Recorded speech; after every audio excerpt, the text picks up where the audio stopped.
Intimate relationships give us the greatest joy, but can also give us the greatest pain. This film is about one of the most important components of relationships, trust, and how creating trust can transform every relationship. It is also about how to face our deepest fears, tap into our inner strength, and bring to our partners what they need most. This film demonstrates that the past does not have to equal the future. Problems that have lasted decades can be changed in a matter of minutes.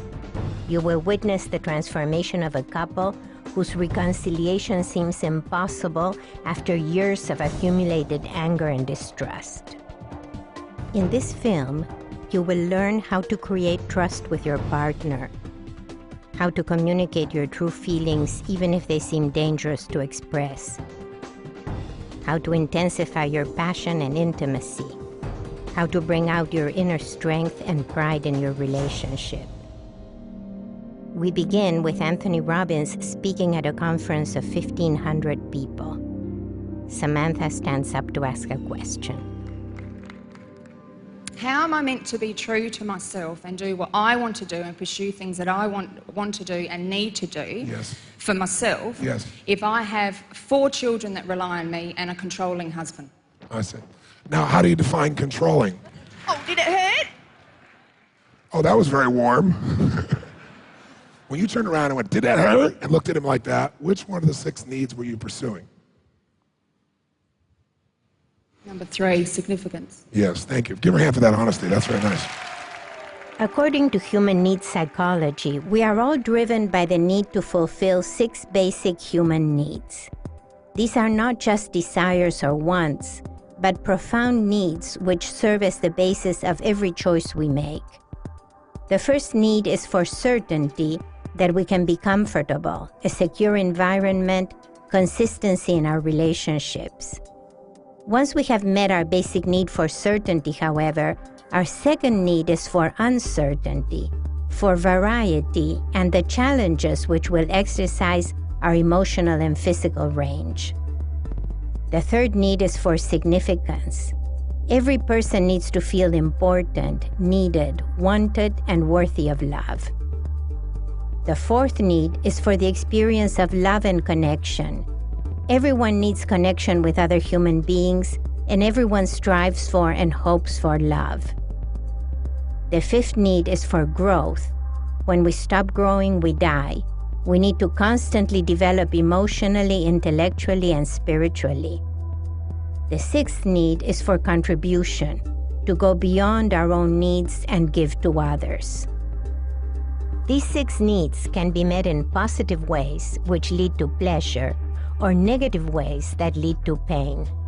Whenever people continually experience pain and failure, it is because instead of looking for a genuine solution, they are settling for meeting their needs in a low-quality way. For instance, it is possible to meet one's needs for significance, variety, certainty, and connection with oneself by getting angry, frustrated, fearful, or depressed. Any emotional habit that meets your needs, even if it is painful or destructive, becomes difficult to break. The 7 Master Steps is a method for breaking the patterns that are stopping you and replacing them with high-quality ways for meeting your human needs. Ultimately, the greatest fulfillment comes from solving your own personal emotional challenges so that you can grow and contribute to others. Samantha has just recognized that behind her emotional pattern of frustration and anger, she is being driven by the need to feel significant, to feel right and justified. What other need were you pursuing and fulfilling in that moment?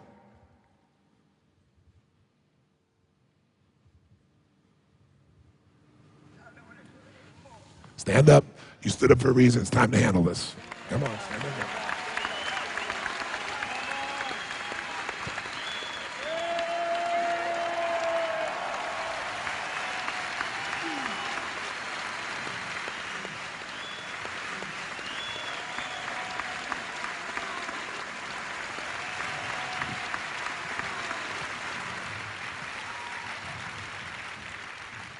What's your first name again? Sam.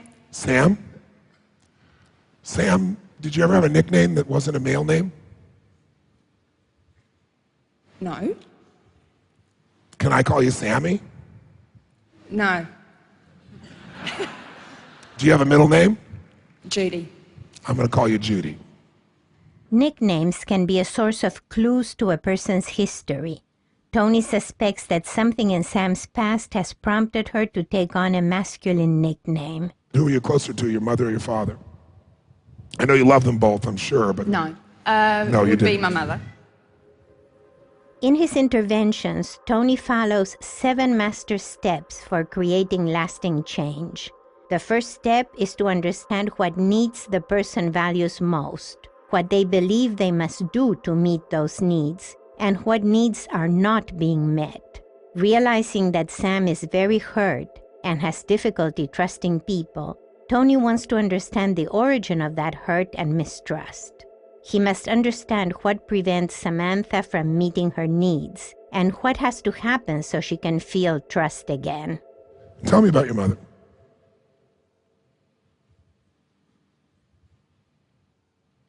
I don't want to. That's why you need to, honey. Do you want to be free or do you want to stay enslaved? Because right now it's not hard. How many see her enslaved to something?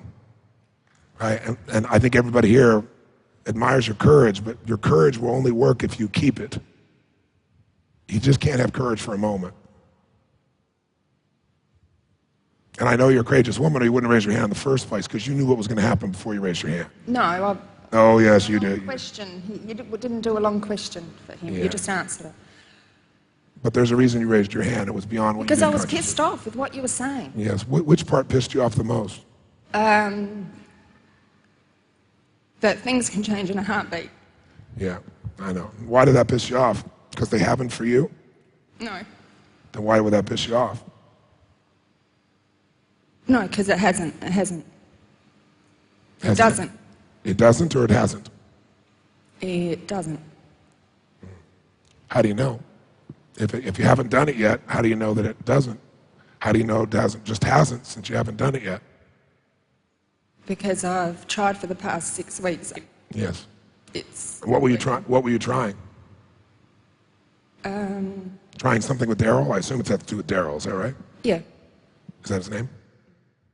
Tony has read Samantha's intake form, which has her information and her husband's name. What'd you try? By the way, trying never works, does it? No. So you knew that before you started, that it wouldn't work as long as you tried. Because if I asked you to, try to pick up that chair, go ahead, try to pick it up. The chair you were sitting in, try to pick it up. Pick it up. I said, try to pick it up.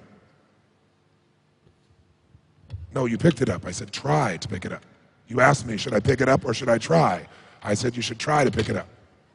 No, now you're not picking it up. You either pick it up or you don't or you try. I have been trying. I've been I following know. through Go ahead. and Try to pick up the chair, please. I'm asking you honestly. Try to I pick up the chair. did. No, you picked it up.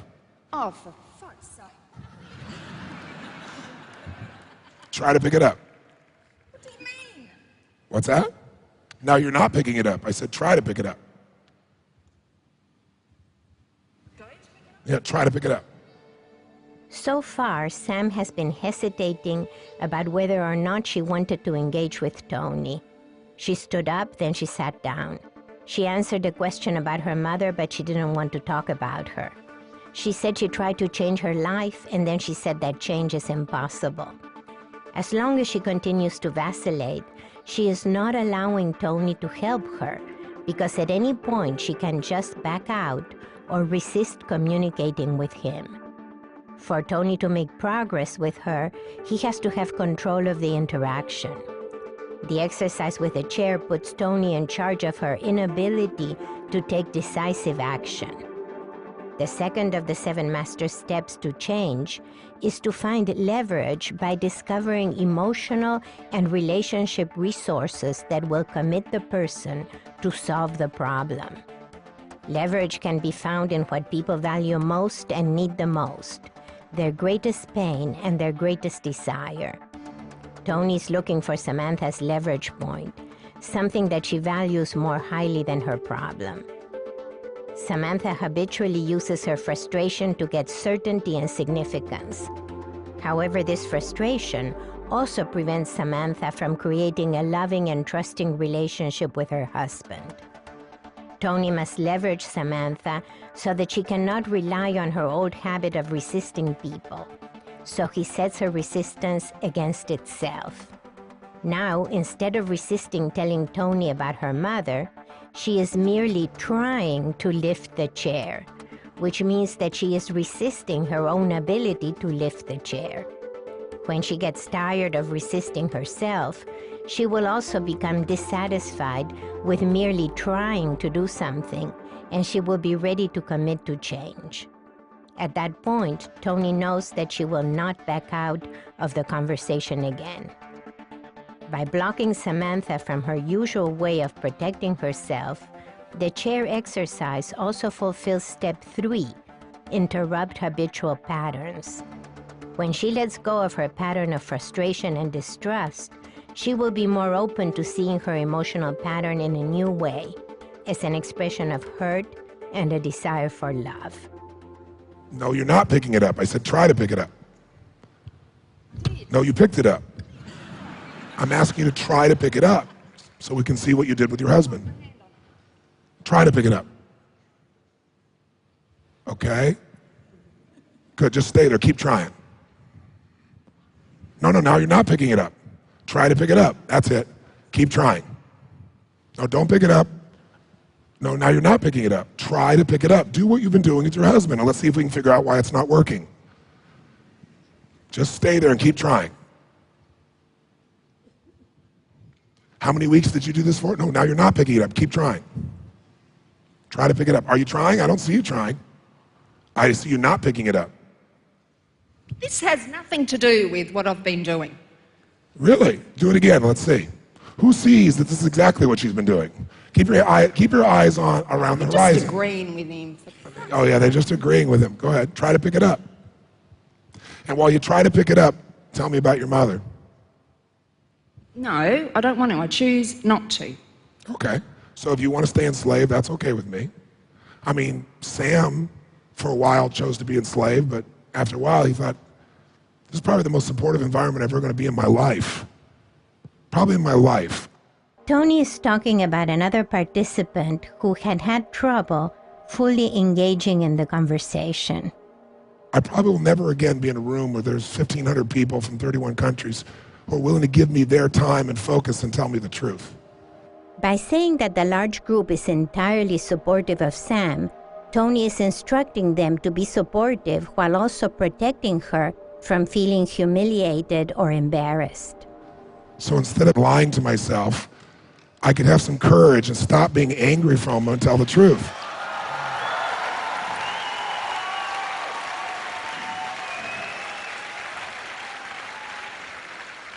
Go ahead and let go of the chair. Go ahead and let go of the chair. What you did just now is what you've been doing with your husband. You don't do it, and you don't not do it. You put out effort. I've got no idea. You have no idea what? I know because of what you told me. You told me you tried. I know what try is in the human nervous system. It's a justification to try to justify that we really did do our part, and we didn't fail because we didn't do what was necessary or were fearful. It's because the thing just didn't come together. And you're not committed to connecting with your husband. You're committed to being right. That's bullshit. Well, great. Then turn around and face me and tell me about your mother. Don't help you. Are you like holding on to the chair? Is this angle of your back comfortable? If it is, it's okay with me. But how many guys are going, I feel for Daryl? To me, guys, you shouldn't have that. You should think this is a worthy woman. With all that energy inside of her, imagine what you can unleash in this woman. Tony knows that Samantha's level of anger and frustration comes from a deep hurt, and that the hurt comes from a loss of love, connection, and trust. He is now taking the anger and loss of her adolescence and redefining it as a problem that can be solved right now. This is step 4, defining the problem in solvable terms. By redefining Sam's anger and frustration as an attractive emotional energy that just needs to be channeled into love and passion, Tony gives both Sam and her husband something to look forward to. Also, by calling attention to what is attractive and desirable in Sam, he elicits the support of the large group instead of their criticism or condemnation.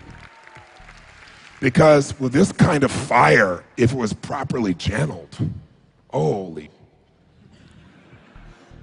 Often the qualities in our partner that we find frustrating are the same qualities that are attractive to us. Part of having a dynamic, passionate relationship is appreciating those qualities for what they are. Think for a moment of what frustrates you in your relationships. Do you wish your partner was different in some way? Are your wishes reasonable or not? Could you see your partner's difference as an interesting challenge for you rather than a frustration? And the only reason she's this intense is because she feels so deeply and she's hurting so bad. So she tries to cover it up. She feels so insecure, so insignificant, so uncertain, and so fearful that as a survival technique her entire life, she's been Sam. She does what guys do. Don't communicate, shut down, be angry, and make somebody else wrong. Tony is not only speaking to Samantha, but he is also engaging her husband. Well, even a man could tell me about his mother. And women can do it easily. Children can do it with no effort whatsoever. You said you loved her, or did I mishear you? I don't know if I do. She's only been in my life for a year. Did she abandon you at birth? Were you adopted? No, she left when I was 12. Okay. Did you know her? Were you living with her up until 12? Yeah. Okay. So you knew her then, but you don't know her as an adult. You knew her as a child, but not as an adult? I don't have any memory past before I was 16. Okay. Of mum. Of your mom. Okay, that's fair. Can I let go of the chair now? Yes, absolutely. I actually asked you earlier, but you were concentrating very hard, and I understand that. I know I'm a guy, and it's probably not the right package for you right now. But I'm going to request, if I'm going to go forward with you, just one thing, to be fair to both of us, that you stop trying. And what I mean by that, so I'm being very clear, is you either do it or you do it. You don't try to do it, because I know you're more powerful than that. I also know your level of hurt and frustration and sadness is huge, and I really honor you for the level of honesty. You snapped at him not because you don't love him, you snapped at him because you feel hurt by him. And you feel insignificant in his mind. And you feel uncertain about what's happening, and you really have tried. I do believe you've tried for these weeks you're talking about, and probably before that, to be fair to you. I bet you tried 16 years. 16 years. But you're trying to get what or experience what is the thing I'm not clear about. And I hear the frustration you have that you raise your children. It sounds like he doesn't participate at the level you wish he would. Is that true? Yes. And it sounds like you have a lot of hurt, which you've converted into anger to protect yourself about your mom leaving at 12. Because you weren't as close to your father as your mother, and the person you were closer to left. Is that true? I don't know. I don't know. I You don't have any remember? memory. Okay. Are you close to your father, I guess is what I'm asking. No. No. Do you love your father? No. Okay. Do you hate your father? Yes. Did he rape you? Yes. Okay. And how many times? I got pregnant by him when I was 15. Okay. And so the anger and rage in you would be very understandable. And the first thing I want to say to you is, I'd kill him if I could. And I know he's your father. And your mother wasn't there to protect you. And you don't have memories, probably, because there are probably some experiences that probably aren't worth remembering. I don't know. And so now you're in a relationship with a man who did not rape you, I don't think. No. In fact, my bet is that he really loved you, and that's why he connected with you. But he's clueless as what to do with all this anger in you, and he's probably scared shitless. So what he probably does is meet your anger with anger or just shut down. One of the two is my bet. Or he tries to please you so much that you don't respect him. That'd be the other option. Which one does he do? Probably not the pleasing one. He shuts up. Yeah. So then you feel even more alone? Yeah, because he doesn't talk. Yeah. So now you have no one to communicate what you've been through. I don't want to talk about it. So you like, want I mean, I don't want to sit down and discuss all that with him. No, I understand. It's gone. But he doesn't understand. I mean, he understands intellectually. I'm sure he's not stupid. Why you would be angry. I mean, he'd be angry. He'd want to kill someone. And why you could snap into it. Because what anger comes from is feeling like love was taken from you unfairly, consistently. Tony now understands why Sam is so hurt and can't trust. Love was taken away from her by her mother, who abandoned her, and by her father, who raped her. The parents' betrayal left Samantha unable to trust anyone, not even her husband. Tony decided right then to respect Sam's wish not to focus on her past and to focus instead on her relationship with her husband, the one person she needed to be able to trust. When people get tired of feeling worthless, they get angry so they can say, it's not that I'm worthless, it's that you're all f***ed up. And that's what you even did with these people around here loving you, and I understand why, and me, and I totally understand why. I have not been raped. I've been through some experiences this close to it by other males when I went to that little camp I told you about. So I've had the same fear, but I haven't had to live what you've lived. So I can't say that I feel what you've felt. I can only appreciate what you've been through, and definitely sorry you've gone through it. But I'd love to see you be free, because otherwise that mother gets to be in a position where he knows he's got space in your brain, body, and heart for as long as you live. But I don't think about that. I know you don't consciously. And you probably don't think about being raped, but you think about the fact that you've not been loved at the level you want and deserve. Is that fair? Could be. Could be, okay, that's fair. I appreciate you being honest. You're not positive, and one of the reasons you wouldn't be positive is to think about that. Even that hurts a bit. We will see that not feeling loved enough is exactly at the core of Sam's predicament. So thank you for your courage for that, and thank you for your honesty with this piece. And there's a place we can weave to where you could start to have freedom. I'm not suggesting you'll never have pain again or you'll never be pissed off. I think those things have actually served you. Those muscles now are overdeveloped, though. You know, if you overdevelop your bicep, your tricep gets out, and then all of a sudden this neck muscle's out, and then all of a sudden you got a problem right here at the base of your skull, and then that runs right down your back, and now you got back problems, and before you know it, you react to everything because you're in pain all the time. And I wasn't talking about your body just now. So, how would you know if Daryl loved you? Tony is asking Samantha what specifically has to happen for her to feel loved. She needs to be clear on this in order to know what she is asking for in the relationship. Take a moment to ask yourself, what has to happen for you to feel loved? What do others have to do for you to really feel loved? How would I know? I mean, he really loved you. Has he gone and screwed around with another woman? No. How would you know if he loved you? Do you know he doesn't, or do you know he does? Sam's response confirms that not feeling loved is the deeper source of her anger and frustration. This will be Tony's primary focus from now on. By the way, Daryl, while she's thinking, when she turned around and said, how's that feel? Whatever she said, it was basically, I don't think she said the word, I don't know, would you use a word like? Yes. Oh yes, okay, no problem. There was no hesitancy on that, I see. What do you put in the word, in front of the word when you want to emphasize it? It's like a pronoun, an adjective, a verb. What do you say to him? I'm not Australian, so I don't know the term of art. Not all the time. Are you? Yeah, I understand. I'll go to lazy fat. Lazy fat. That's good. That's good. It kind of made you smile to even think about that, didn't it? When working with an angry spouse, Tony asks what's the worst habitual insult they have used, so he can later use those same words in a humorous way to refer to their past conflicts and emotions. Now, there's a reason it makes you smile. Why does it make you smile to say lazy fat? There's a part of you that likes to be able to say that to him every now and then, because you're really trying to get, Daryl, what she's really trying to do is get you to show up and be a man instead of a pussy. I know you're scared because you love the woman, you don't know what to do. So you know what to do, and you run inside your little cave, I know that's not who you are as a man. I'm not making a comment about you as a man. No, I'm just telling you the reason I can tell you that. He's not a pussy. He's got everything he wants.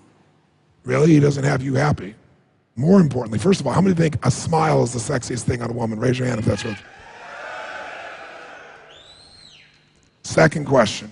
Well, when your woman's totally unhappy, how do you feel no matter what? Say it out loud. Well, there's that word again. Now, I didn't coach them on that word. It was a universal response in the English language. You're unhappy, I'm shit. So these men who seemingly don't care are more like you. They act angry, pissed off, or internal, but what they really do is they feel unworthy and unloved, and they are in survival. That's where he is. He wants to please, but probably thinks he can't, then nothing will work. True or false? There's the answer. It's not in your head. The answer is in his face. It's not what he tells me. You can see, and he's nodding his head. He's scared shitless. He doesn't look scared because he's a man. He's not supposed to. Having redefined Samantha's emotional needs in solvable terms, Tony must now apply the 7 master steps to Samantha and Daryl's relationship. Research shows that a withdrawing and stonewalling husband is frequently the kiss of death for a marriage. In troubled couples, it is typical that one withdraws while the other pursues, even though the pursuit may be felt as an attack. The more one withdraws, the more the other pursues, and the more one pursues, the more the other withdraws. Knowing that this is the vicious cycle that he will have to change, Tony redefines Daryl's stonewalling as an expression of hurt or fear, and Samantha's attacking pursuit as the expression of the need to be loved. Ultimately, the way to break the vicious cycle is to strengthen each partner, to get them to clearly see the other's behavior as an expression of the need to be loved, and for the partners to then commit to give the other what they need. This woman's a lover. She's been waiting her whole life to be with a man she could trust and give her soul to. She couldn't even trust her own father. And I know you love her, I can see it in your eyes, but your behavior scares the shit out of her because she's already so raw, you could touch her with a feather and she'd go, and you've done more than a feather. You've been pissed, you've lost it, you've gone inside, you've run, you've done your work where you can feel significant again and certain. Tell me if I'm wrong, okay? So you got a great woman. This woman has been hurt, and some part of you knew it and probably saw her at a time she was sensitive and wanted to give to her. That's my bet. My bet was she has a beautiful face and a great body and all those things. I'm sure you saw those things, but my bet is you saw a heart that was hurting, and as a man, you felt called to give to her, but now you feel like a failure. Tony is defining Daryl's behavior in solvable terms. Most men in relationships would like to be able to make their woman happy. When men feel they cannot make their partner happy, they tend to distract themselves from their frustration by going into defensive behaviors, withdrawal, anger, or focusing on work for their self-esteem. It is important for women to understand that underneath these behaviors, men still want to be loved and to love. What men need to learn is that their greatest feeling of self-esteem and significance will come from their ability to continue loving their woman through any problem or upset. And instead of talking to you, so I'm not doing all the talking, give him a microphone and let's find out how much of what I said is true. And would you, don't look at him, please, if you would, while he's talking, but do look at the screen. Daryl, how much of what I said is bullshit? How much is true? Don't bullshit us, we'll know. No, 100% true. Okay. What attracted you to this woman? I was working with her, and there was just something about her that stood out, and I just fell for it straight away. And what kind of feelings were generated in you when you were around her? Oh, just awesome. Yeah, and these are guy responses, one-liners, awesome, great, felt good. This is a guy. Women hate this shit. Like, well, what does that mean? Great, awesome. How many women are like, come on, give me more than awesome. Come on, this shit. So Daryl, we're going to train you in a new language. It's called communication. Most men don't know anything about it. That's what she wants. That's right. But also, honestly, it's a part of you that has to be developed. Not just for her, for you. It's time to become a man who can have his center so strong that he can say the truth. And I want you to breathe, and I want you to feel your center as you're breathing. But not a harsh, just feel it. Toni's leverage with Sam was that she had committed not to simply try, but to actually solve her marital problem. As Daryl joins the conversation, Toni makes sure to leverage him as well. Toni's leverage with Daryl comes from having redefined his stonewalling as an expression of good intentions. Once Daryl accepted this definition, he committed himself to acting on those good intentions. Toni also applies the third master step, interrupt habitual patterns, to the relationship between Daryl and Samantha. In this case, the habitual pattern is that Samantha feels unloved and responds with anger, and Daryl shuts down and fails to communicate. These patterns must be broken. By blocking Sam and Daryl from communicating or even looking at each other, Toni interrupted this habitual pattern. He begins to work with Daryl by changing his physiological state through a breathing exercise. The purpose of this exercise is to find your emotional center, where you are most powerful, but also most honest and open to others. You may want to close your eyes and follow the exercise as well. And I want you to imagine breathing in your heart. Close your eyes and just imagine breathing in your heart. And even though there's all kinds of other things going on, every time you have a thought, just only see your heart breathing. And would you do this also, just for a moment, just for your physiology? Yeah, thank you.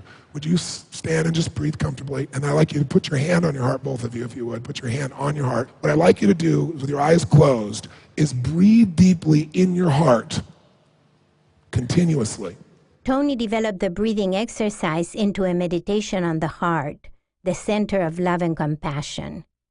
Up to now, every time Toni asked Sam to follow his directives, she opposed him. Now he will influence her indirectly by asking Daryl to follow his instruction and Sam to simply follow along. See the power of your heart. Breathe the power of your heart. And I'd like you to imagine love in your heart, vibrating with no fear, like the love that maybe if you believe there was a God or you believe something gave you the gift of life, that heartbeat of love was there. A totally safe love. A love that was about giving and not taking, just truly. And just feel your heart and feel love in the heart. Feel it, see it, breathe it. Every breath should feel more powerful in your heart, more full. Feel like you're channeling the breath into your heart. And just enjoy the feeling of your heart. Picture it, see it, feel your heart. That's it.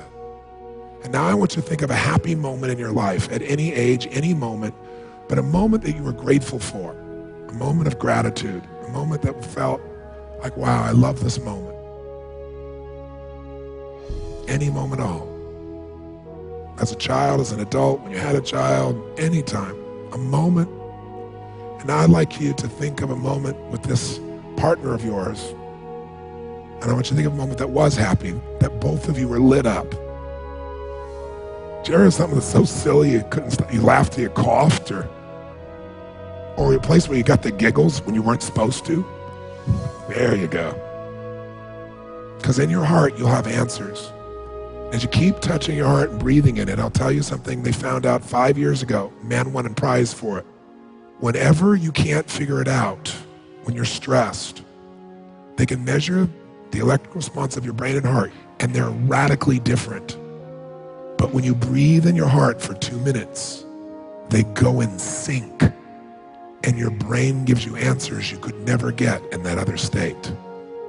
It's a technique. It's called heart activation. It even changes your hormones. So breathe it, because in this state, you'll have a different answer. You'll both have pain from your past. Her pain is obvious, but I know you've had it too, Daryl. And she knows that some part of her loves you and has seen that pain, has wanted to heal it for you too, but she feels like a failure because you shut up so much. I'm just wondering if you both went to your heart, what would happen? stay in your heart and ask yourself, what do I need to let go of in order to solve this problem? What belief do I need to let go of? What's a belief that's outlived its usefulness? Maybe there's another belief you need to let go of. What's the other belief? That if you let go of it, your relationship will go to another level. Belief about how your partner's supposed to be or has to be, or what they don't do or never do or won't do, or a belief about I've tried everything. What's the belief that just needs to go? And breathe in your heart and feel free. Give yourself freedom. Freedom comes when you get rid of the slavery of an old belief and you just let it go. You have the right to keep this belief, but it's hurting you and you know it. It's hurting yourself and maybe hurting people you love. Maybe even your children without you realizing it, because they see and hear everything, even if they're toddlers. And as you do that, I want you to remember a young child that you loved. And I want you to see yourself as a baby, because all babies are loved. Even mothers that are screwed up love their babies, because their biochemistry requires it. That's why they don't leave till later in life usually, even if they're scared of the man they're with. See a young little baby you. Go up and give him a big hug. Tell her or him, you know what, it was a tough road, but we made it. I'm on the other side, I'm gonna take you there so you don't have to go through this anymore. Give her a big hug and kiss, or him, bring him inside you. Bring him inside you right now. Breathe in your heart. And then ask yourself, what do I need to let go of? Or what do I need to believe now instead about my life, about this situation, about my partner, about myself that would free me? What new belief do I need? And if I took it on, I'd breathe deeply in my heart now. Breathe deeply in my heart now. That's it. And what would I do if I wanted to get through to this person? If I'm just gonna let go of it and get through to them. Daryl, what would I do if it was in my heart and I wasn't fearful? I knew whatever she said, that when she screamed at me, she was just screaming at me to see whether or not she could trust me to keep loving her. When I keep coming towards her instead of running away, she's looking for an oak tree, an immovable force that'll be there to shade her during her hot and hurtful times. Someone who will embrace her even when she's hurting and crazy and unfair, just as you've been. Some part of you knows this can still be made right, but it's gonna take you showing up as a man. She's been through pain no human being deserves to go through. No one. That little Samantha never should have had to become Sam. It's unfair, but you can heal her. Will you? Will you love when it's impossible to love? Will you hold her when she wants to run and feel her heart? Will you dig through that pain and know it's not about you? When she screams, know it's about the past, even though she calls you the name. If you will give yourself the gift to heal, Samantha, the love that's inside you that's been building up your entire life can heal others. You stood up not just for yourself, not just for your children, not just for your husband, but there are many who would not have the courage to stand up, who have so much hurt inside them. They call it hate, but it's hurt. They call it anger and frustration, but it's hurt. And hurt is just sadness. And you, if you choose to, can be an instrument. You can, if you choose to, heal them with not just your courage. I know you have courage. I mean your faith. A trust that you've had before, but at a deeper level where you don't have a limit to that trust. And I know you don't know me, and you may think I'm just saying this, and I'm okay if you don't trust me. But one man you can trust, even though you've had pain, is the man who stands behind you. You can trust him because he loves you. He's seen the real you behind all of this. That's why he's still here. He's scared he's not enough for you, Samantha. He's scared he's not doing what you need. He's right, he hasn't up until now. But he is enough. He just needs to do some things so you can trust. Daryl, I want you to imagine while you breathe in your heart, she screams the worst things you never want to hear. Lazy, fat, lazy bastard, or whatever words would do it to you. And I'm leaving you. Go be by yourself, you son of a bitch. You take care of the children. I've done everything for you, you wasted piece of shit, you hateful asshole who gives nothing and takes everything. And as she's saying it, what you got to look is to see this little girl called Samantha, because that's who she really is. Samantha Judy.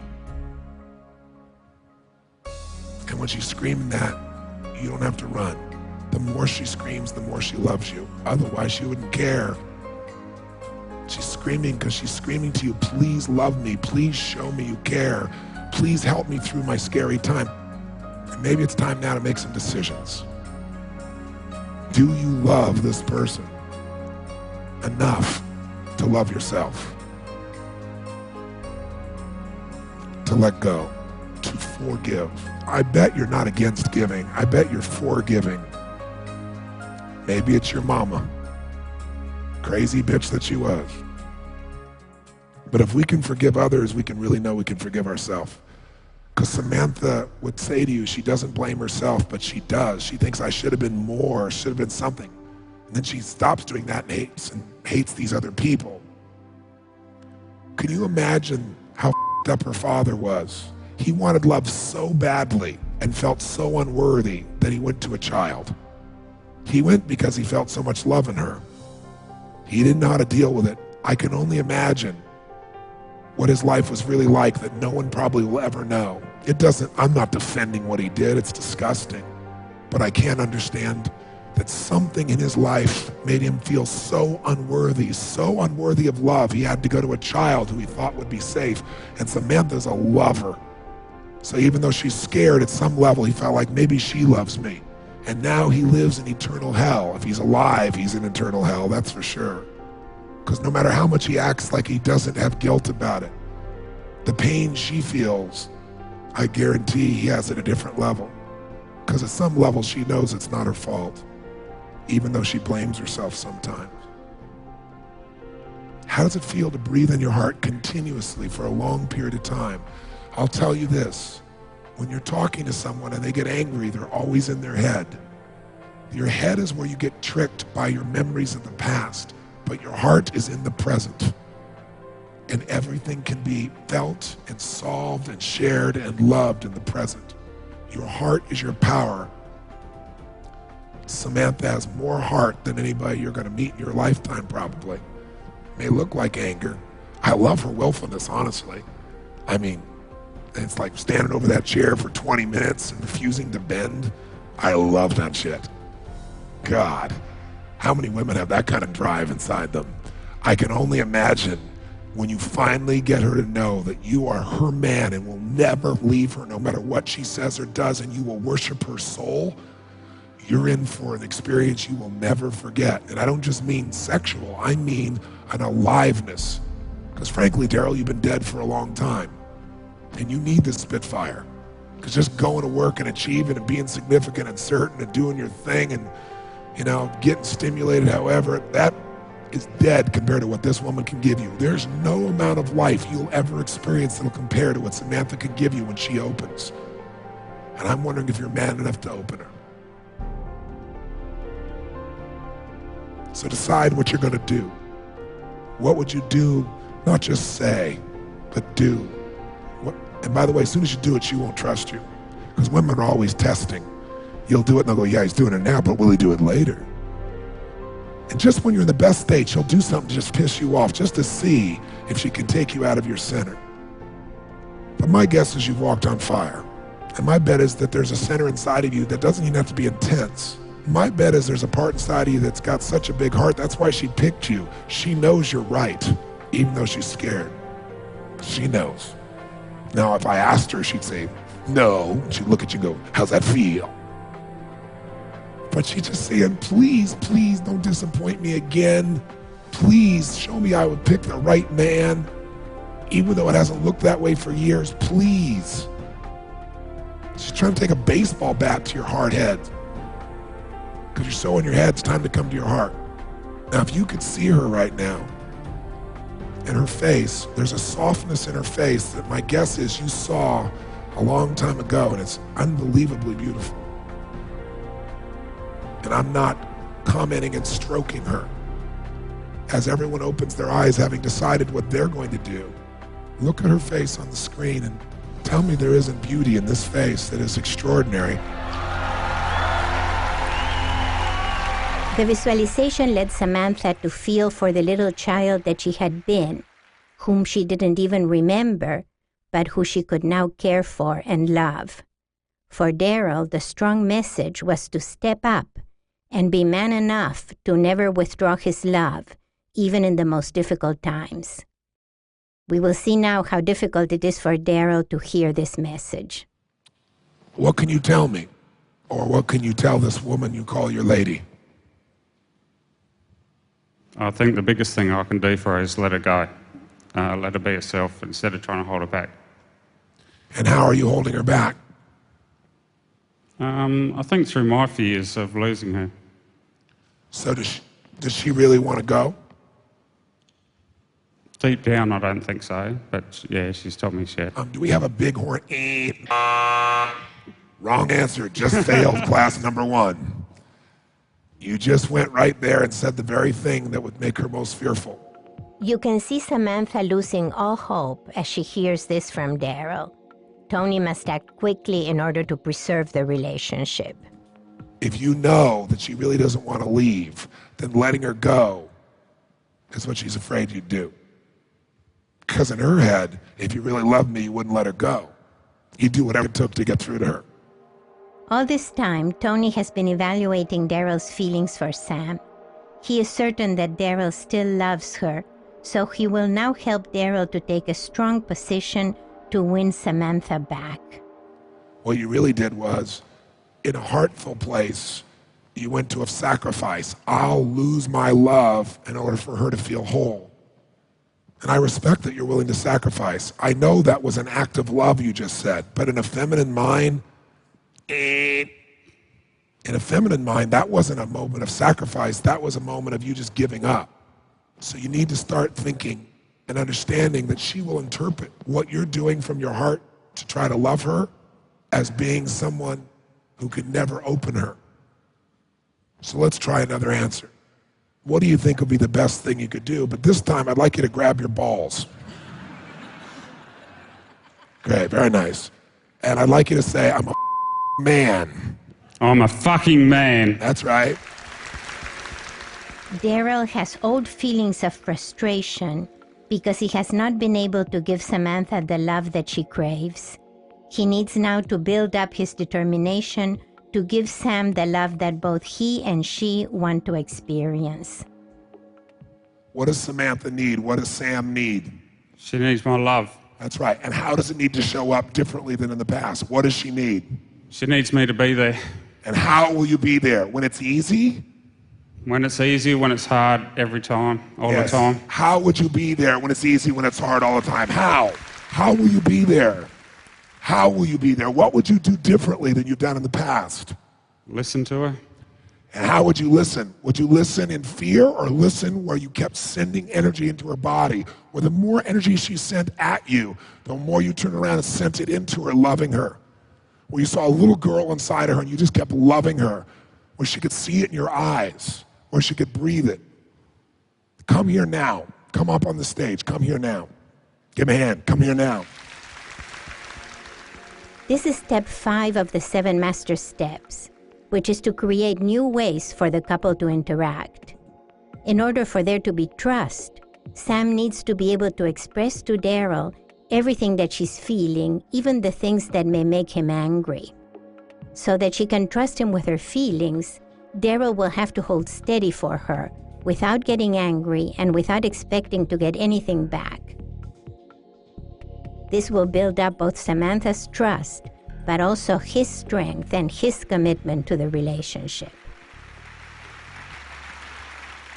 I want you to tell him what you're really feeling. And the whole time she does this, I want you totally present. Do you want to give her this present? Yes or no? You want to or you will? I will. Great. What do I got to say? Tell him whatever it is you're really feeling. Tell him the truth.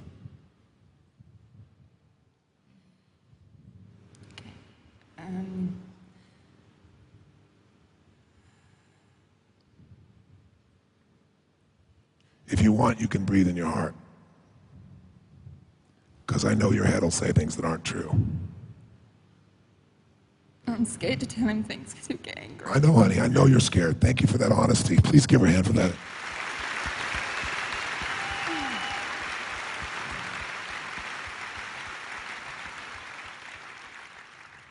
You're scared because? He'll get angry at what I say. He'll get angry. I'm asking you to trust him right here, because if he does, I'll just punch them.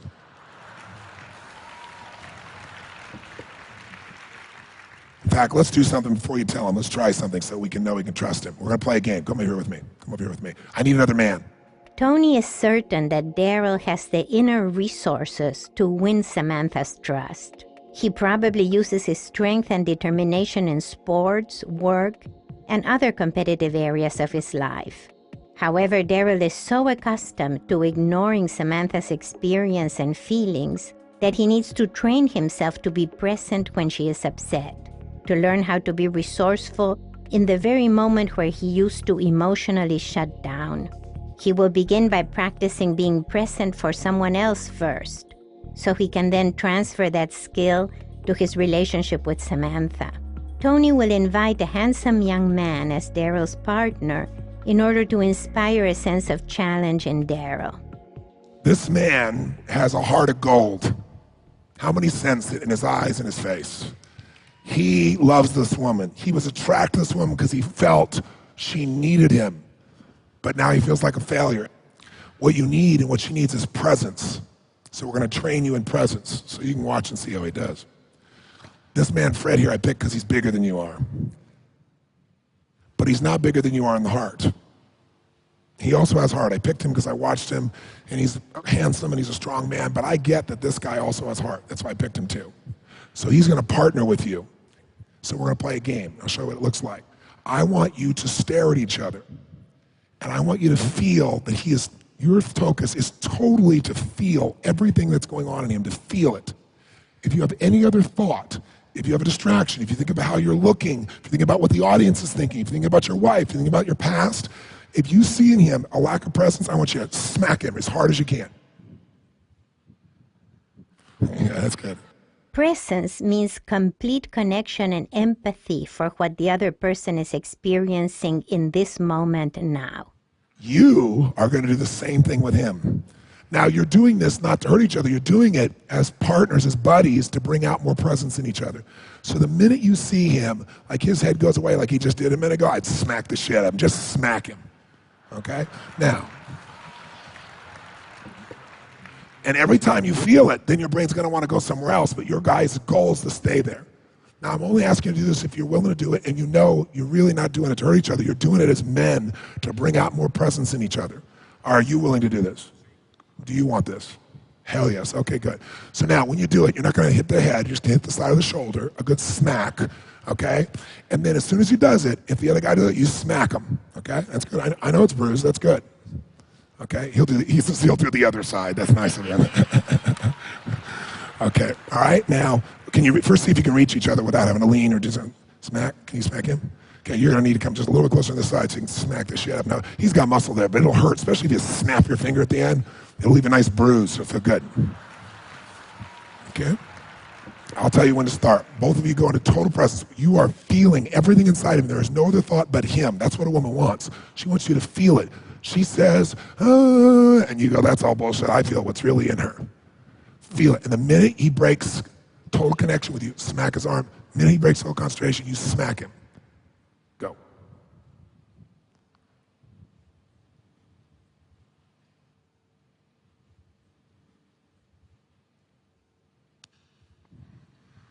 That was absolutely right. He absolutely was right, so you know. He was right on. In fact, he was about 2 seconds short. He waited. Don't wait next time.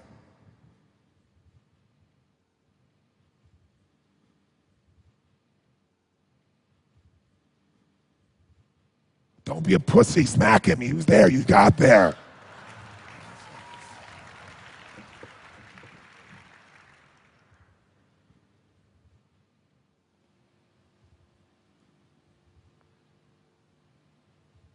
Feel him.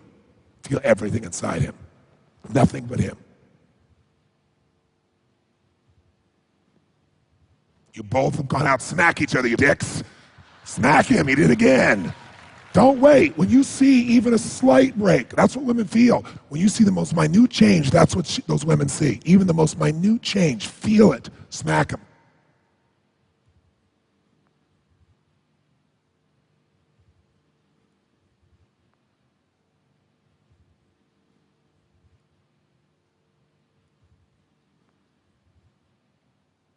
Okay, stop. These guys need your help. Come here. Move over here. Look at this guy. I want you to smack the shit out of him the minute he breaks presence with you, okay? Samantha is so entrenched in her anger and her frustration that she needs to start noticing when she's being paid attention to, instead of assuming that she's just being ignored. She can then transfer her new skill to her relationship with Daryl. Feel her. She sees already. Boom, just like that, right? Now, did that piss you off just now? It did a little bit. Come on, tell the truth. When I hit your face. Good. Good. Now, don't go to the smile. It's okay to go smile too, but good. That's it. Good, good, good, good, good. Really good. Thank you. As soon as he breaks presence, smack him good right here. No.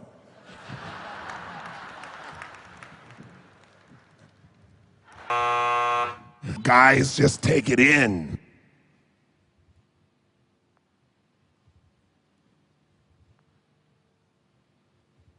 The minute you feel like a presence, honey, if it's not there to start with, smack him to start with. Yeah, that's right. Look, don't look at me, look at her.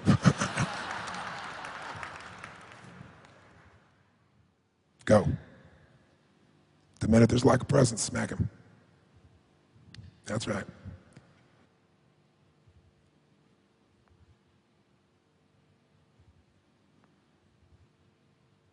You get in there.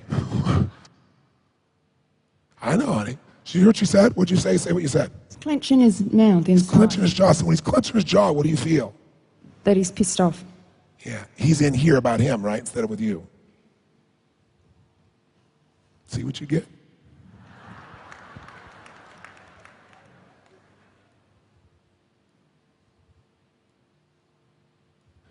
What's that? What's that? He did a good job then, ladies and gentlemen. Give him a hand. Nice job. Can you feel that? Now, what did you feel that when you were succeeding? Yeah. What was different?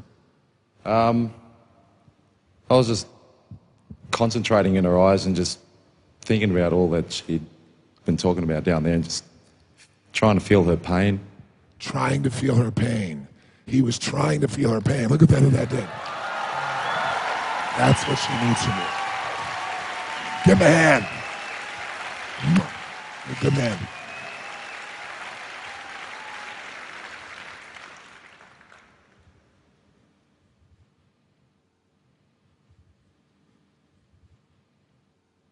Sorry. I'll tell you when to start.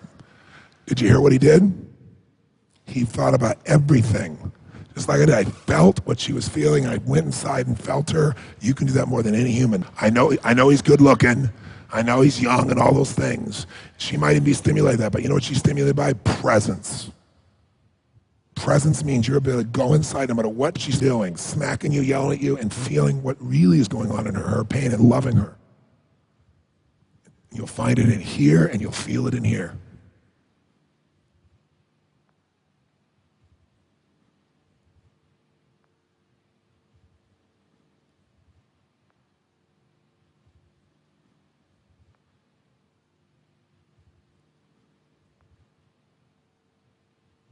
That's it, good.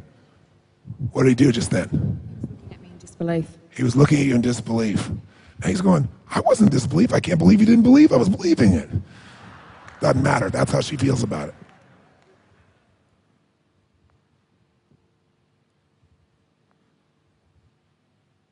Reach in and feel her pain. Remember everything she's been through. Look in her eyes.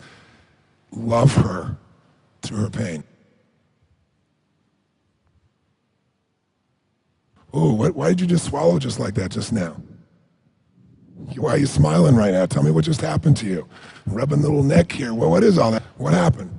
I'm still worried that he's going to get shitty that I brought him into this. Yes. So you weren't present. That's not your job. I was just having fun. When she does that, go deeper. By the way, can I ask you an honest question? You said it's because you were thinking, oh, I hope he doesn't get upset with me later about this. But you also felt his presence in that moment. You're afraid it wouldn't last. Tell me I'm wrong. Yeah, no, you're not wrong. She smiled because she felt his presence, but then she immediately went, it won't last, he'll be pissed about this later. No, he's gonna be pissed at me. Look at this bruise I got. You didn't do that, I did it, okay? He actually wants every bit of this. There's a man in front of you, and I know you just felt it. The man you picked. If you want, don't believe it, but feel what you feel. Go deeper.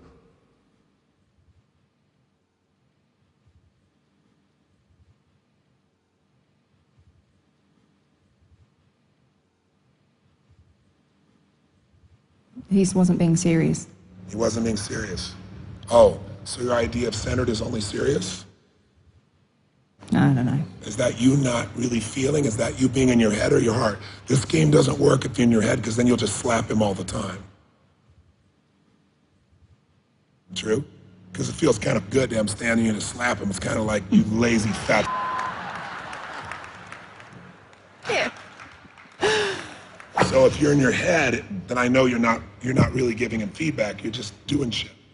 You have to be in your heart. Otherwise, that smack isn't fair. So go to your heart. Because the truth is, I was watching and you lied that time. Tell me I'm wrong. You're wrong. His eye winked. The last one or the one before? The last one. Okay, the one before I'm talking about. No, that was a big wink. A wink? A big movement. A movement? Yeah. Okay, so no movement is presence? Well, we better think about this. Is no movement presence? Is he supposed to stare and not have any movement, or is he supposed to be feeling and present with you? Yeah. So if all we're looking for is movement, then we have no connection to the heart, and we can't even feel when he's loving us. Now we're being a man. Men are that dumb. They think that appearances are what's really going on. They do. They're not bad people. You're feeling all this, and they believe you when you go, I don't want to talk about it. They actually believe that because they look at the appearance. I'm not asking you to look at him. I'm asking you to feel him. And I want you to go deeper, and I want you to rip her open emotionally with your love. Where it doesn't matter what she does, you're here to love her forever. And you breathe through it, and there's a part of you that's proud that you can do this, because very few men could ever dream of doing this, but you can. You've decided to.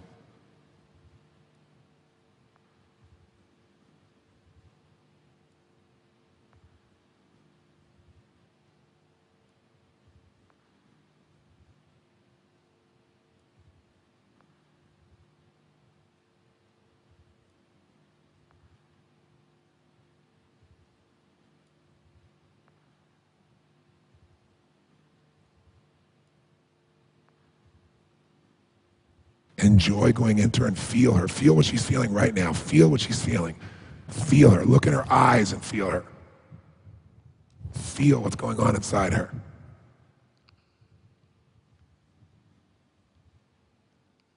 Not what she tries to do with her face, not what she says. What's really going on in her? What's she really feeling? Feel her. Don't just think it, feel it.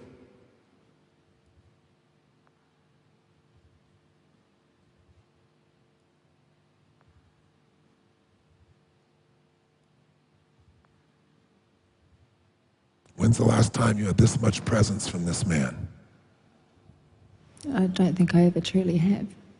How does this feel? Good. Good? How does it really feel? Fucking fantastic.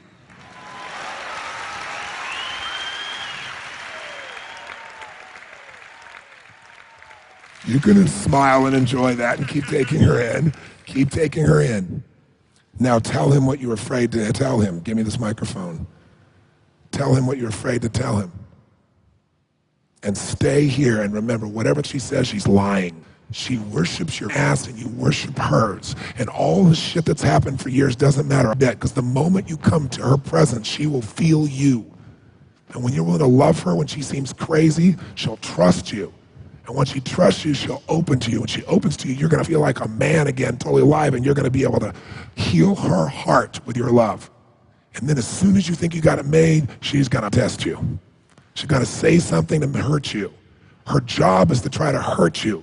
Your job is to show nothing will ever hurt me because I love you. You can fake all you want. You can scream, you can yell, you can smack me. I own your soul and you're never getting away. I will take care of you forever. Or something like that.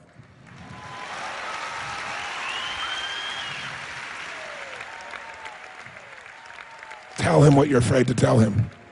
Having elicited Daryl's depth of feeling for Samantha, Tony now moves to what they need to say to each other.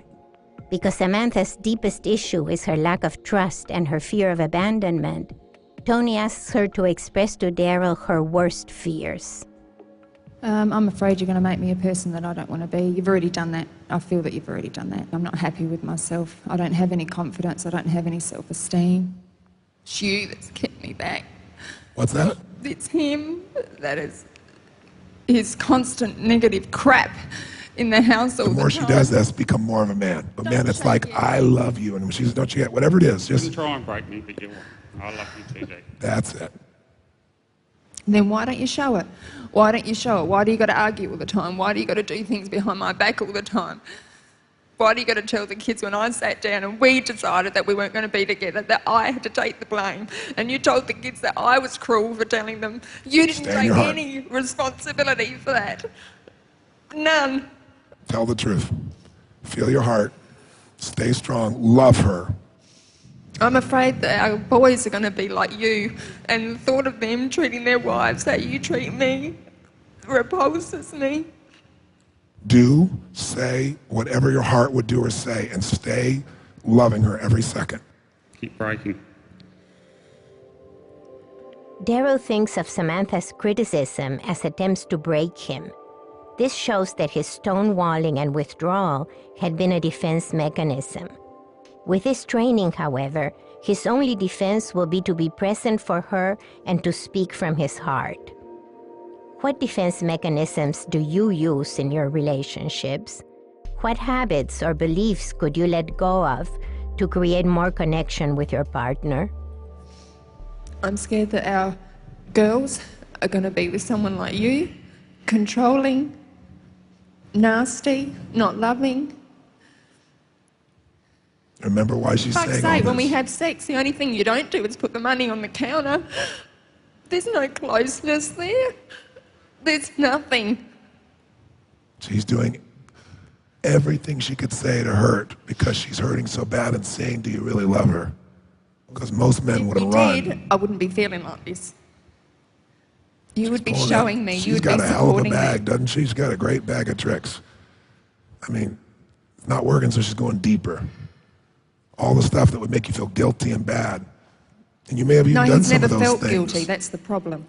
You may have felt those things, but that won't make it better. What you got to do instead is you got to show that you hear her in your heart, that you feel her, and what you will do. Every communication can be taken in two ways, as a comment and as a request. While Samantha is commenting and complaining about Daryl's failure to make her happy, she is also requesting him to wake up and take care of her. Daryl has been focusing on Samantha's communication as a complaint. That is why he has been so defensive. Now he must see her communication as a request, as an expression of her need. Do say whatever you want, or keep listening, whatever you think is right now, but keep loving her every second. And know that all these words are a call to you to be her man. What else you want to tell him?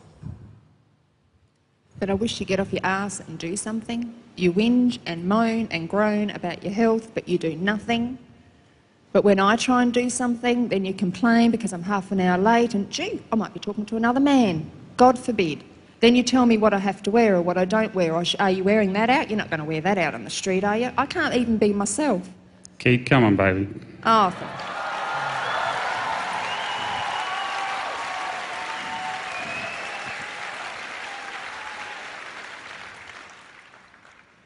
just because you love me like this, Daryl, and you can say that you love me forever. This is fine and dandy, but you're still not showing it. For the first time, Samantha admits that she knows that Daryl loves her. So we go home and we continue to be exactly the same as you are, and just because you look in my eyes and I can see that you love me, it's still okay for you to treat me like that? Can you respond to that? He can't. Can you respond to that?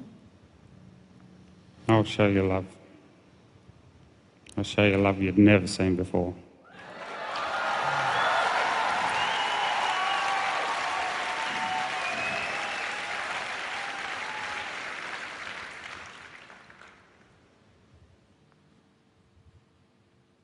Why are his eyes watering?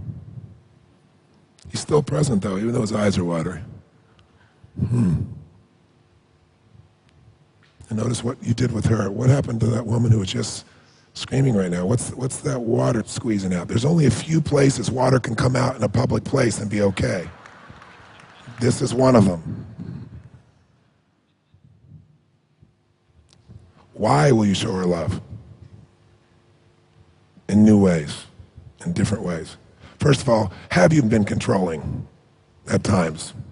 Yes. All the time. At times. All the time. All the time. Even to what time I have to go to bed. As long as Daryl resists Samantha's complaints, she cannot feel fully understood by him. In this exercise, Daryl must acknowledge all of Samantha's feelings, whether he agrees with them or not.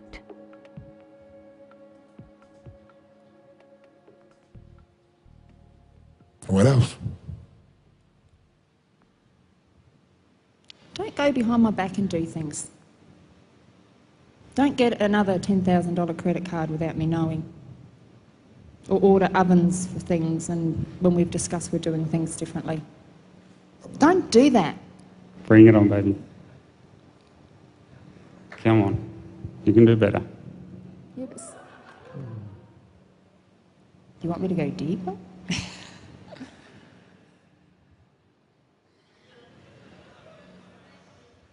He's asking for it. Bring it on.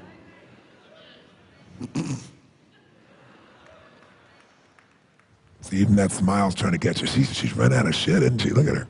I'm there for you. But you're not. You haven't been. I want to do something, it's wrong or it's not right. Or not that way. When's the last time that you have compromised your ways to make me happy? Would you really respect him if he did that all the time? Do you really want a man It would who will show do... me that there's some compromise in the marriage. Is compromise what you want in your marriage? Yeah, I'd like some compromise, thanks. Yes, I don't feel like I'm shit and walked on every damn day. No, I agree with that. Do you want to not feel like shit, or do you want to have a life that's about compromise? Because there is a big difference. And I know when you're upset, we tend to generalize, but it'd be important to figure out what you really want. Because my bet is if he always gave you what you want, you'd have zero respect. And if you say you want a man, then he has to be able to make some decisions and choices, not because he's just going off and making them, because he's looking out for you and him. Although Daryl must understand his mistakes from the past, he cannot take the position of someone who is always wrong. This would only make him weaker. Tony's making sure that both Samantha and Daryl understand that in order to take full responsibility for Samantha's well-being, Daryl must remain strong and decisive. And if he can never make those decisions and it always feels like he's controlling, then what you really want is somebody who you can have no polarity with. Continue. No, he's been himself because he's gotten everything he's wanted. Are you asking or telling? We have, haven't you? We had to I haven't move. got I your took love. the kids out of school. I haven't got true love. How I can I haven't give been it in when your heart yet. Ooh, what did he just say? What? I haven't been in your heart yet. You're a bastard. That's good. That's good.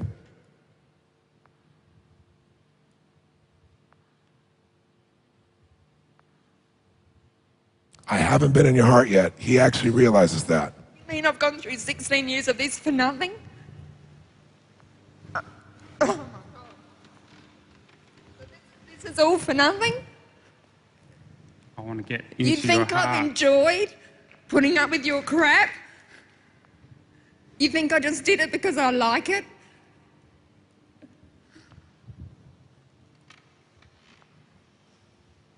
You're not going to push me away. Oh, for fuck's sake.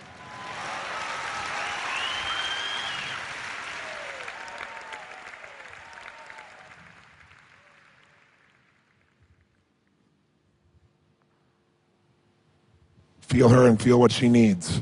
Give her what she needs. Truthfully, with authenticity, with integrity, from your heart. Fuck off. You think I've been here for 16, 17 years in this relationship because you haven't had my heart? I give everything to you, Daryl. Everything. Jesus. Did you say that she didn't give you her heart? What did you say? You might want to clarify for her. I want to get into your heart. No, you said I've never given my heart. When a person comes from a place of fear and mistrust because of previous experiences, there is a tendency to misinterpret an expression of love as an accusation. Daryl had said that he had not yet gotten into her heart. Samantha took this as an accusation that she had not opened her heart, that she had not given him her all. Ask yourself, when was the last time you felt attacked by your partner? Were you truly attacked, or was your partner expressing his or her needs for love and attention? How could you respond differently next time? What could you understand? Just 1 second. When normally you're by yourselves, no one else knows. So when a woman makes shit up and gets upset about it, the guy's unfortunately, there are 1,500 witnesses that that's not what he said. What's that? He doesn't think I've given my all, and I have. Damn well have. Shh. This is their discussion. I didn't say you haven't given. I said I want to get into your heart.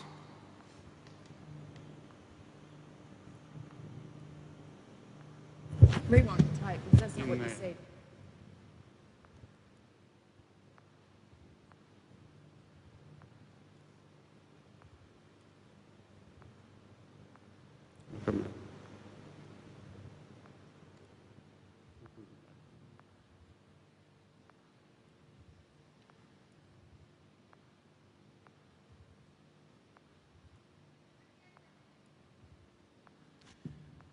What do I have to do to get you into my heart? Even though you've been there, but you think you haven't. Because I've given all to you. Not just material, but everything. Breathe and feel what she's really asking you to do. Breathe and feel what she's really wanting right now, what she's needing. And give her the communication that she needs at all levels, verbal and nonverbal. What haven't I done?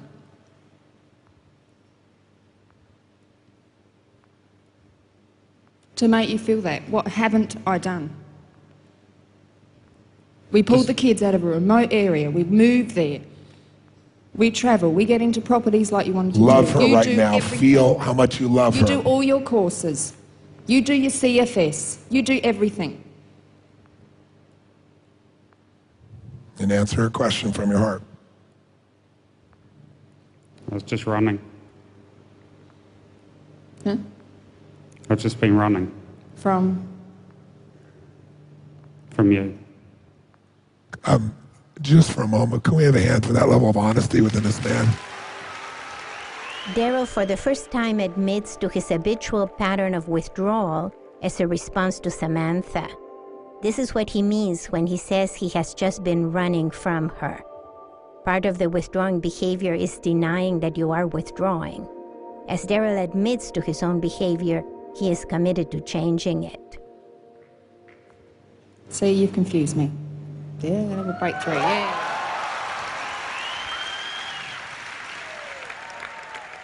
You say that you love me, but you've been running from me. Hello. Just trying to get inside of you has just been impossible, so it's easy to run and stay and fight.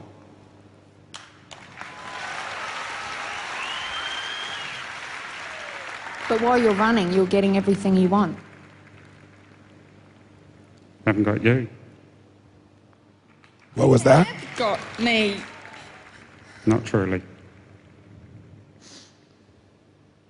Why don't you have her? Tell her why you don't have her. She seems confused. She seems to think that you think you don't have her because she hasn't given. Is that why? Why don't you have her? At the level you want her. You certainly have her, but why don't you have her at the level that you truly want her? Tell her the truth. Just emotionally. What's gone on in you that's prevented that from happening? Tell her so she knows. Don't just say you ran. Explain to her what's been going on in you. Why don't you have her at the depth? And how would you know if you had her?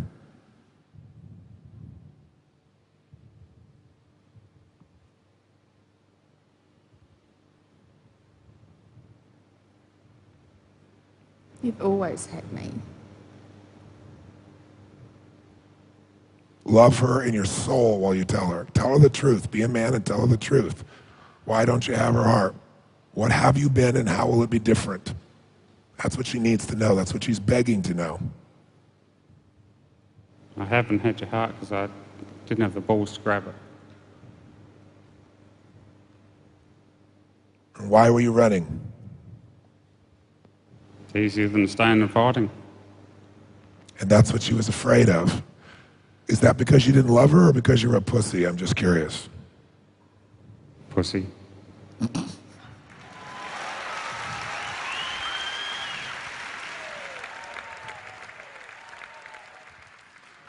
Are you still? No way. By admitting his vulnerability, Daryl is taking a strong position. Withdrawal is the approach of a weak, passive person. Agreeing that he has been a pussy puts Daryl in a position of honesty, and honesty is strength. What are you willing to do to own her heart? Everything. Does that mean you're going to give her every single thing she wants every single moment like a little pussy, or you'll reach in and feel what she really needs? Honor her. Because she'll tell you shit she doesn't need and doesn't want. She'll tell you she doesn't want to talk. If you give her everything she wants, she won't be able to trust you. Why should this woman trust you when you've been so untrustable for so long? Because you can't trust someone who's going to run. That's what she's scared of. Everybody else ran. Her mother ran. That's her deepest fear. But something in her knows that she can trust you, even though you haven't shown it. Somewhere she saw your soul. That's why she's still here. And all she's doing is begging you, prove it to me. Don't just prove it while you're standing here on the stage. Prove it to me. Make my soul feel that you know how it was and you know you're going to make it right. Not that you're going to be perfect, but that you're going to stay here with me when I'm a crazy bitch, because I'm going to be.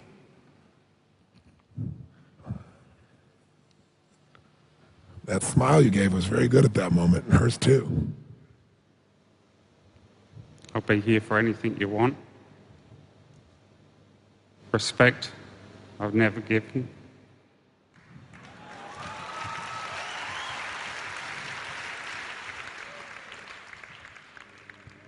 I'm still confused. What have I done to make you feel like you haven't been in my heart? What haven't I done? Is it her or has it been you? Just tell her the truth. I think it's been you. You won't let me in. Why? What do I have to do? Now I want you to come back to being a man, because for a moment you went to being a little boy. It's just totally understandable. Because you have worked so hard to be in her heart. But you as a boy think that she's your mama, and mamas are going to give love no matter what. Mamas don't do it the way wives do, and lovers do. Lovers go like this to see, do you really love me? And when you got like this, you went, oh, I'm hurting, and you left. But if you could just go, you know in sports, somebody hits you because they respect you. And unless you hit back, in this case, the hit back is love through it, you never get to the touchdown. It's not that you haven't been to the touchdown, it's that you've been so afraid and you've expected her to open. Her job is not to open, your job is to open her. And there is a way. Eyes, words, touch, hands, actions. And I respect you so much for what you said, because no human being, male usually, would ever admit that he didn't give her the respect. But you didn't give her the respect because you were so what? So weak. And hurt. Because you were loving her and you didn't feel she loved it, so you got scared, and so your defense mechanism was to be disrespectful. Same as yours. Fat lazy. It does take two to tango. And there's a heart inside of you. Now that you've lived in your head for about 45 minutes, enter your heart. I know you've been back and forth to it, but go home to your heart. That's the real home. The head will always make you crazy. And you, my dear friend, stop talking to her head. It's time to go get her heart. Don't talk about it, go get it. Whatever that means to you.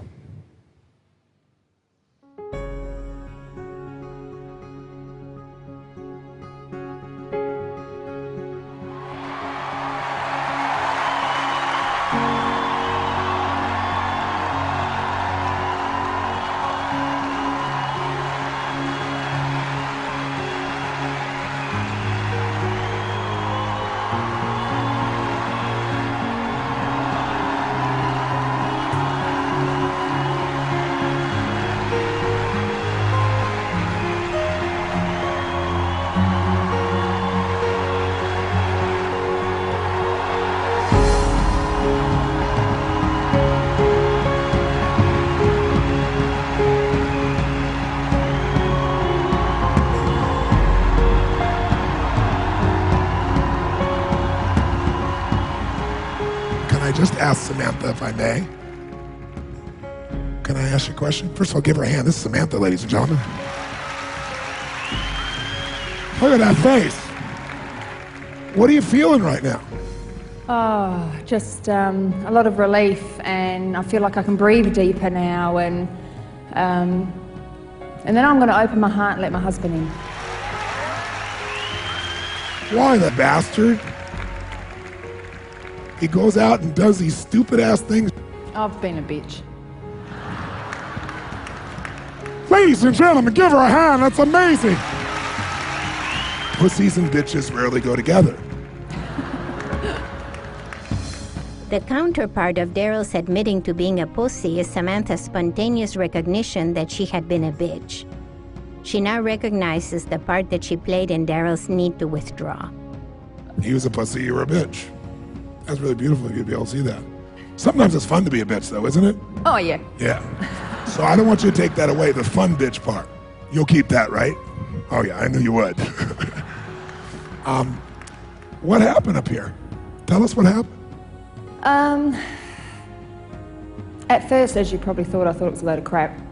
And in a way, I didn't think I could change my perception of things so quickly. I was looking at my life as like a pie, like an apple pie. Yes. And I had a part for my kids, and I had a part for Daryl, and I had a part for this, that, and the other.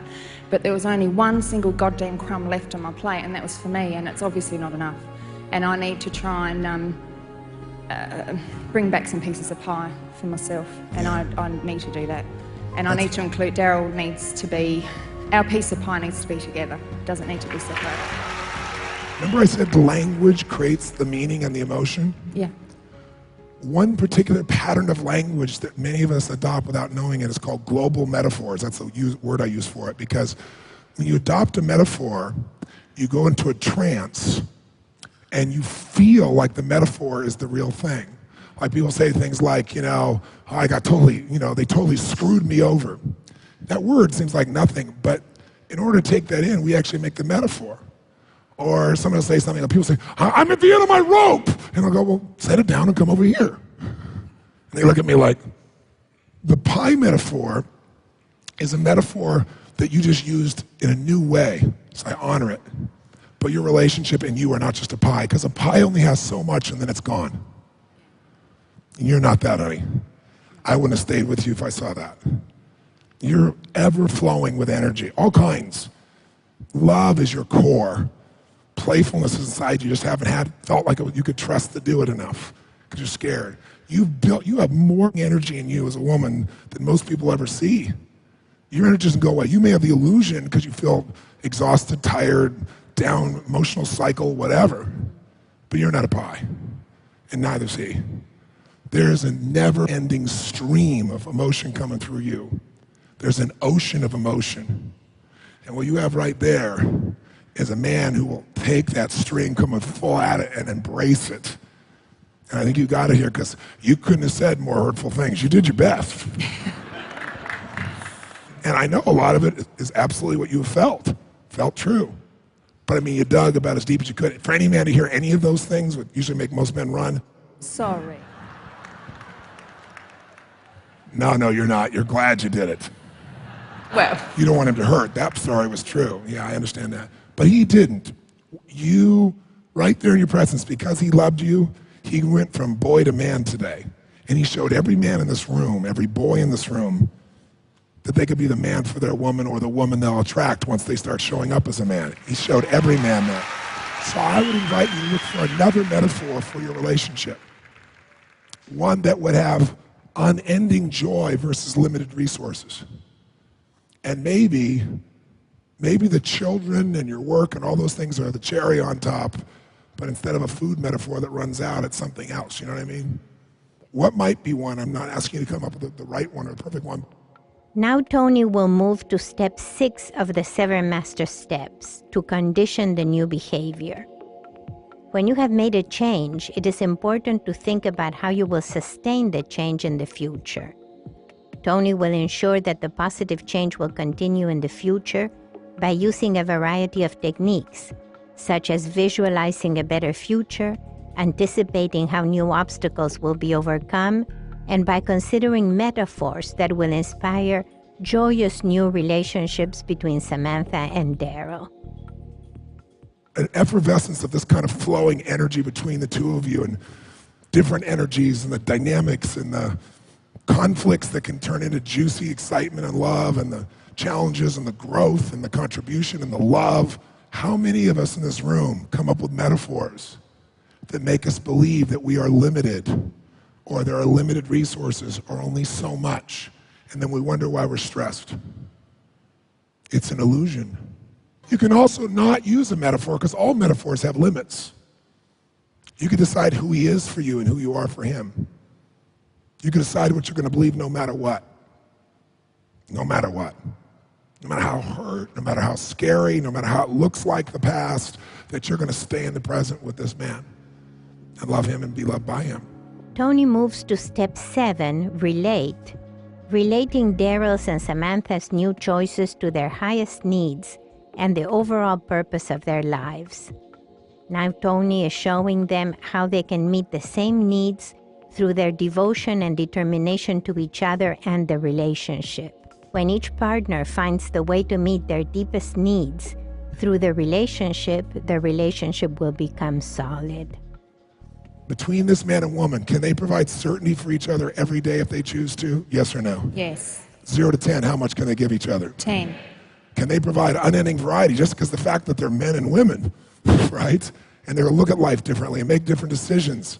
Positive and negative variety, but variety full tilt. Can they provide that? Yes or no? 0 to 10, how much? 10.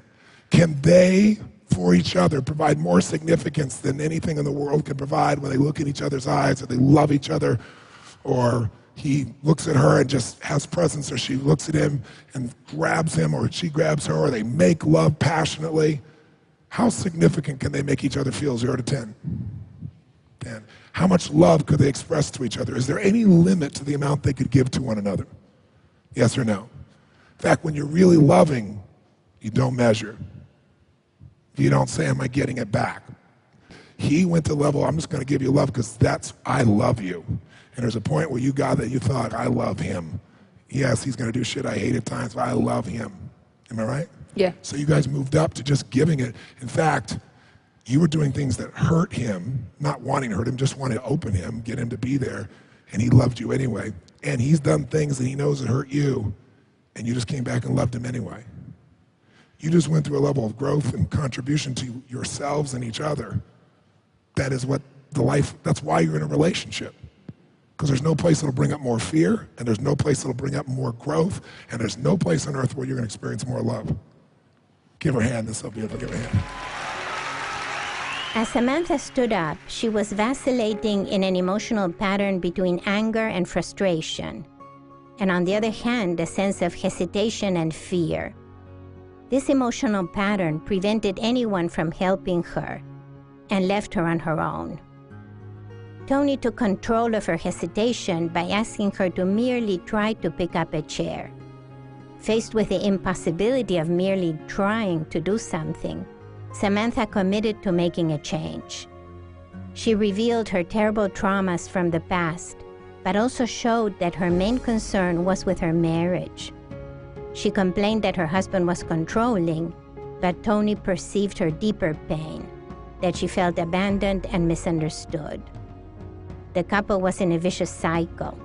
As Samantha expressed her frustration and disappointment, Daryl would withdraw and run away. The more Daryl withdrew, the more angry and abandoned Samantha felt. The only thing to do was to help Daryl to earn Samantha's trust. Tony guided them in a meditation to build up their determination and their commitment to improving their relationship. He then invited them on stage to undergo an exercise that would develop Samantha's sense of trust and Daryl's sense of determination and commitment.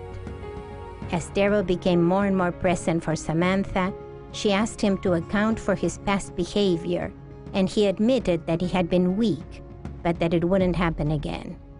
Tony invited her to express her greatest fears to Daryl, asking him to hold steady. She was able to express all of her fears until she had nothing more to say. Only his love was left at this point, and they embraced. The exercise had allowed Samantha to express her feelings to Daryl, and it gave Daryl an opportunity to show his true strength. They now have a foundation of trust and self-expression, which can be the basis for growth, contribution, and love.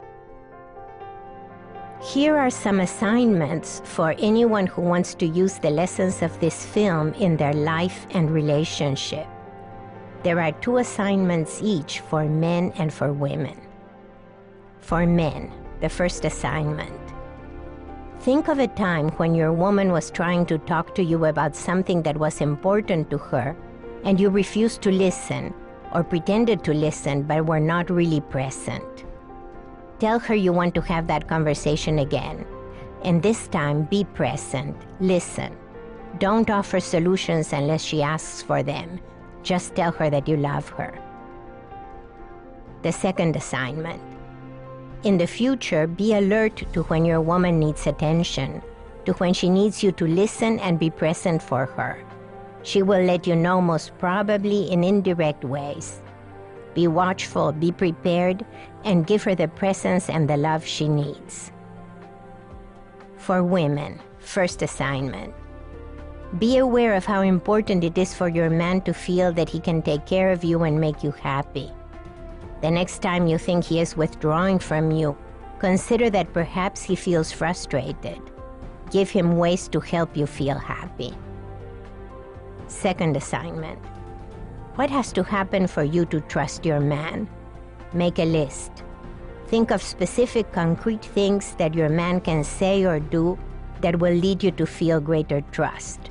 Tell him. Remember that you may download an action workbook from actionworkbook.com that gives further instructions and tips on winning back the passion in your relationship. What do you love about this man? What do I love about him? He's bloody good in bed. Can I say that? You know, There's no greater compliment a man can be given, right? She's got amazing inner beauty. I never saw it ever before. I always looked at the outside and thought, wow, she's fantastic looking, but I never saw the inside. Now I've seen the inside, it's absolutely amazing.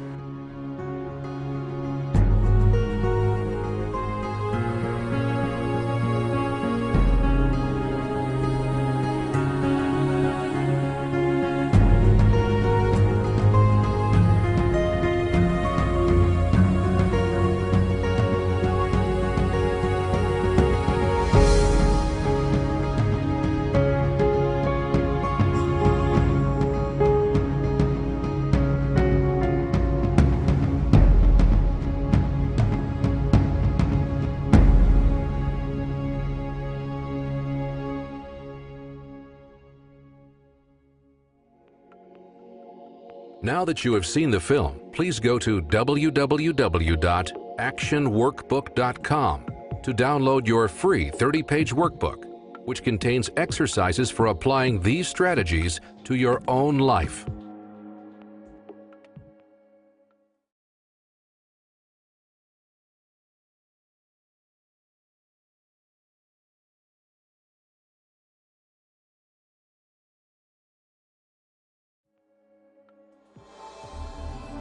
Please stay tuned for a preview of other personal transformation films in the Inner Strength series. It's the day you looked forward to your whole life.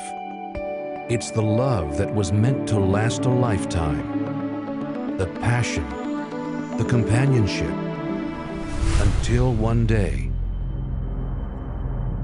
Are you married? Yep. Do you love your husband? I don't know anymore. Does he love you? Yes. Why don't you know if you love him or not? I don't feel like he's the same person he was when I met him. You guys talk about this at all? No, we never talk about anything. Is that why you're depressed? That you feel like you're trapped in a relationship and you're afraid you make a mistake to get out? I'm afraid I'll do the wrong thing. I don't know what's the right thing to do anymore. So how would you know what the right thing would be? I don't know. Let's get him on the phone. Warren, I have your wife here. Hey, would you come down here so we could visit face to face? I'll see you in 20 minutes. Okay. I'd love to be intimate all the time and to be able to look in each other's eyes and just melt. Have you had that experience with her before? Around the time we got married, yeah. Because I see the sadness in you and the sense of loss of that. What do you think changed? I was too scared to hurt her feelings because of her ex, the way he treated her.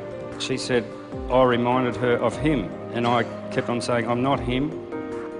I basically tried to be the nice guy. So when you became the nice guy, what happened to your passion? What passion?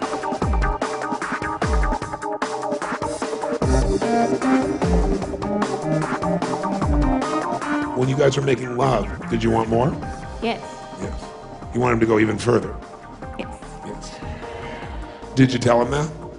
No, obviously No. Truth is, you don't feel free in your life, do you? What prevents you from being free? Me? What are you trying to avoid losing by being gutless? Karen. And what if I told you that that very gutless is what's causing you to lose it? I'd believe it. When's the last time you stepped up and faced something intense and just dominated? When's the last time? Not for a long time, years. Would you like to now?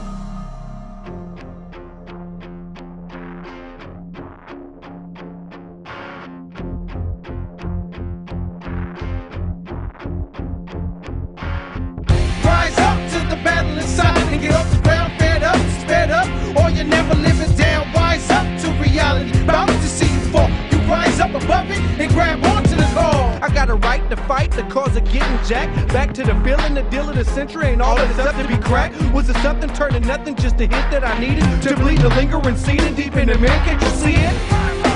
Anthony Robbins in a live, uncut, personal transformation film.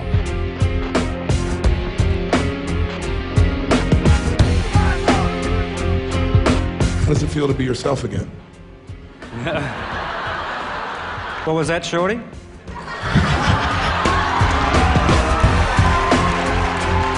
check it out. Sometimes you just gotta take a leap, you know what I'm saying?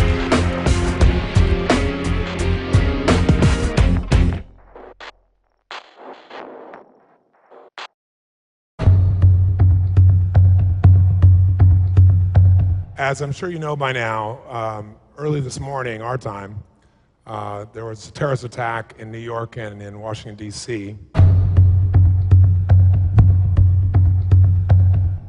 Called me this morning at 8:56 a.m. from the 101st floor to tell me that there was smoke in the room. I'm the director of neurosurgery at one of our trauma hospitals, and I know what's going on right there, right now. My first reaction was, as a Muslim, hey, this is retribution. There are people in the world today, right this moment, who are celebrating at their success of pulling off an amazing logistical nightmare. Muslims feel, hey, listen, you came into my home, took, my home, and you kicked me out. Neither I nor anybody I know was ever raised with the concept of being a suicide bomber. And then you give back, like, a little bathroom to me, and I'm supposed to celebrate, and when I'm not celebrating, you come and kick my ass? A real warrior, not a thug who calls himself a warrior so he can feel better about himself. A thug is out just to create violence. Do it again. And it's all here in your heart too. So if you kill, you're killing a part of yourself.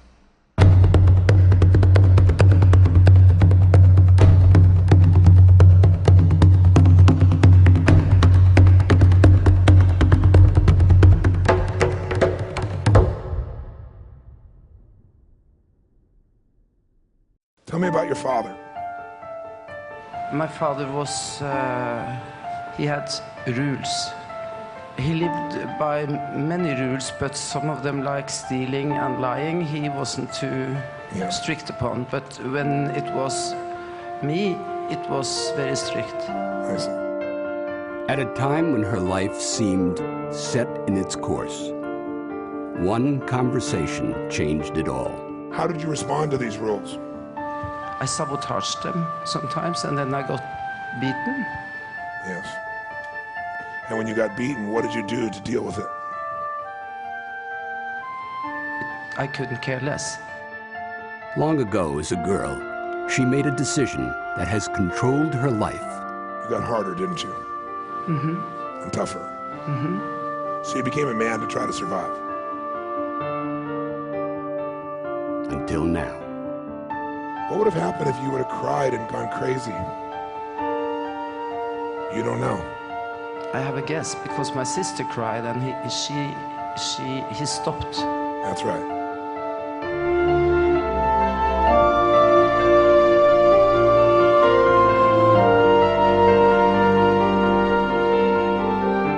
Join Lisa as she discovers a new kind of power. Something to feel about. Mm-hmm. Something to feel about. That's right. And finds a love that she hasn't felt for 60 years.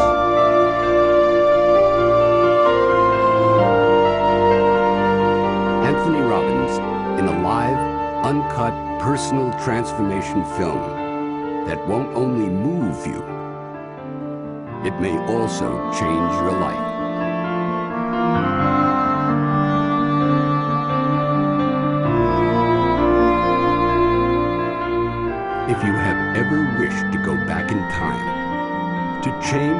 person you've become, then you must learn to reclaim your true identity. It's the lost me that is recovered.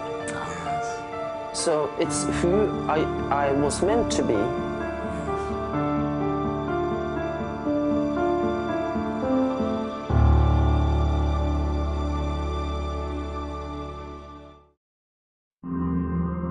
Imagine you've built your business into a multi-million-dollar corporation. Your friends and family are asking you to invest their money. You're able to help so many people. And imagine waking up to find that it's all gone. 13-year career went away. I got wiped out by my stockbroker. I'd talked to him the day before about being conservative. He put me in 3 positions to wipe me out in 7 days. And the money that was wiped out isn't mine. I'm at a point in a month or two, I'm out of all dollars. More than financial is my letting myself down, my vision of who I am. It's the loss of your identity. The sense of my soul being competed for and torn apart. Money is the underpinning of our society. Suicide is a solution to an economic dilemma. What I can do is I can pay Laura back. The asset I do have is a life policy. Well, you can't pay her back if you're gone. No, yes, I can. The proceeds are named to her. I know it would pain her tremendously that she got this money by my not being here, but I know what'll pain her a hell of a lot more if she doesn't have her money. I will not let you be this selfish, because the guilt that she will have when you're gone, that you believe that nothing mattered but money, and that she wasn't able to get across to you that she really loved you, will destroy her life and everyone she cares about. And if you're going to be that selfish, I got to protect her from you. Well, I don't give you permission to do that. Well, I don't really think you have any authority over me. And imagine that you could turn it all around in one day. If I'd lost all my assets, but I didn't have obligations to other people. I know, and you know what would happen then? You would not grow to become the man you're about to become. Anthony Robbins in a live, uncut, personal transformation film. Conquering overwhelming loss.